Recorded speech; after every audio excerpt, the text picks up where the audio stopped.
So you're a creative person, but you feel like you're constantly failing. I've been there. And I want to share with you five key things that I've found through my creative journey that have helped me to continue to push through failure, even when it feels like sometimes you can't.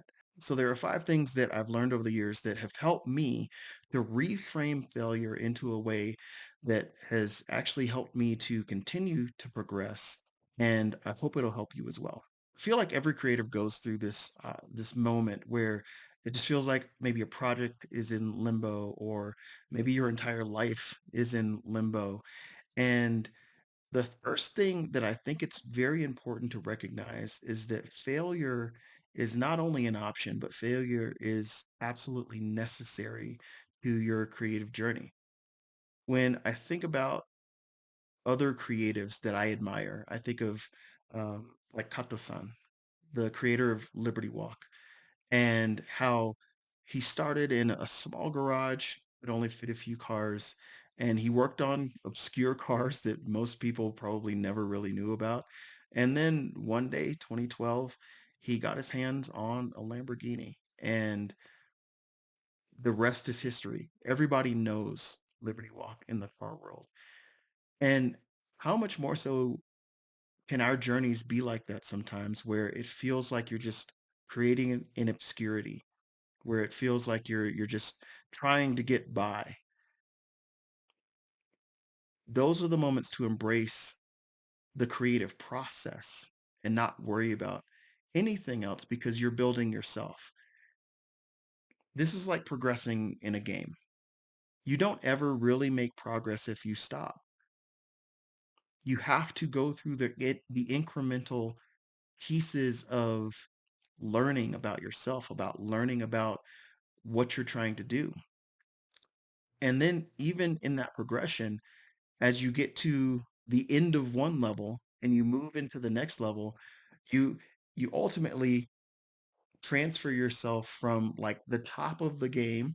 And then when you get to level 2, it's like you're starting over fresh again. It doesn't matter how good you were at level 1, because now level 2 you have another set of progressions. So you can't be afraid to fail in those moments.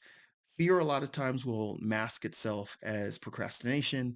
It will maybe look like laziness, but really it's about acknowledging the fact that I feel like I'm maybe afraid to get to that next level. I don't want to feel like I'm going to be judged, or I don't want to feel like I am going to be at the bottom again once I kick myself to the next level. And that's the quickest way to let yourself down.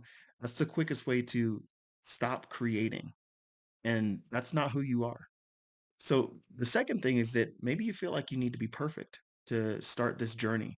And I would like to highlight to you that no one is perfect when they start anything. Everyone starts at the bottom. Perfectionism is a real enemy to progress. And I think perfectionism also can start to infiltrate who we are based on previous successes.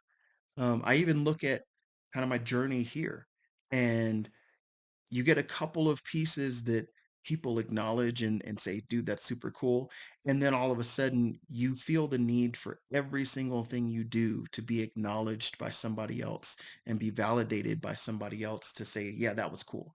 Right. Versus my own self validation saying that it's my creative effort and I put in the best effort that I can, and that is enough.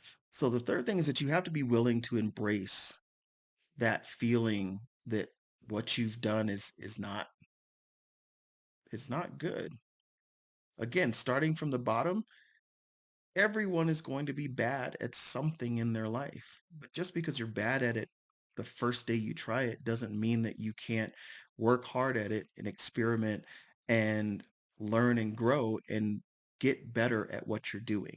Every single bad first draft has inevitably led to a bigger win or a piece of something that actually works. I mean, look at how many companies go through brand revisions. Look at the latest brand revision that Jaguars is is putting out. And it's like you have to go through those iterations even at every single stage of your creative journey because that's what's going to unlock the true potential of who you are as a creative. Now, as we're unlocking that potential of who we are as creatives, you have to be able to acknowledge the value of the small steps. And this is where a lot of times I fall off is that I want to see the big payoff. I want to see the big picture and I forget to celebrate the little moments that are wins. Um, Going again back to this channel and feeling like I'm failing you, failing myself on this channel. But then looking back and saying that if I had never posted that first video, I would have never gotten the courage to approach the YouTube channel that I now work for full time. And so I work for a full-time YouTube channel. I've been on stages in front of hundreds of people, helping other people to grow their YouTube dreams. And none of that would have happened if I hadn't taken that first creative step. So what lies beyond your next creative step? What lies beyond my next creative step? You'll never know if you don't take it. So as we're progressing, I want to encourage you to shift your focus. Shift your focus to just the simple, sheer joy of creating.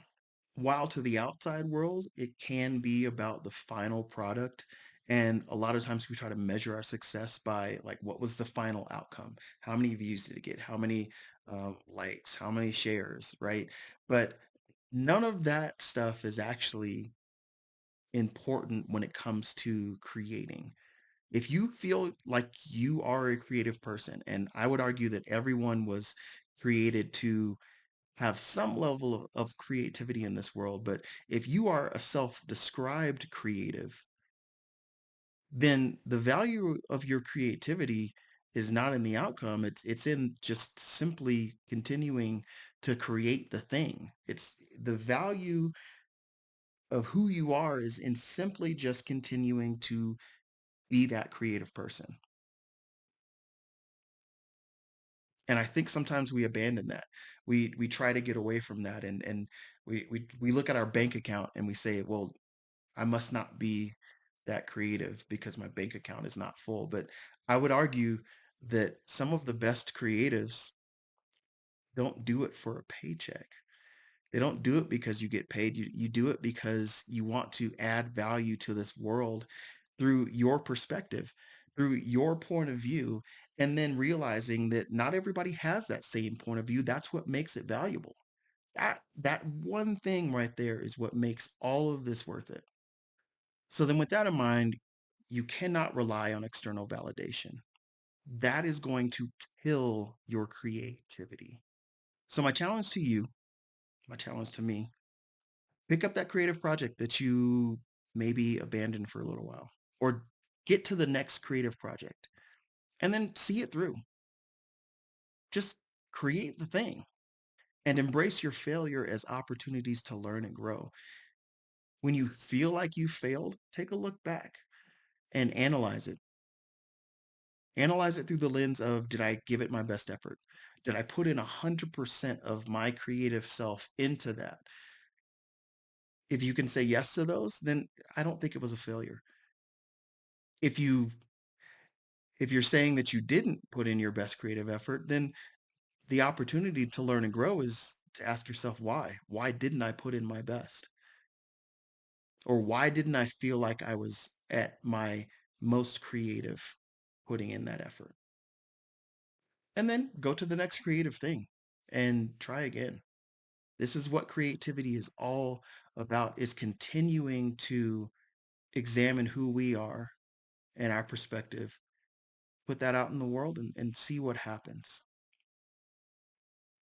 So I want to encourage you to go make something imperfect today because you'll find so much joy, so much peace in just being creative. Ladies and gentlemen,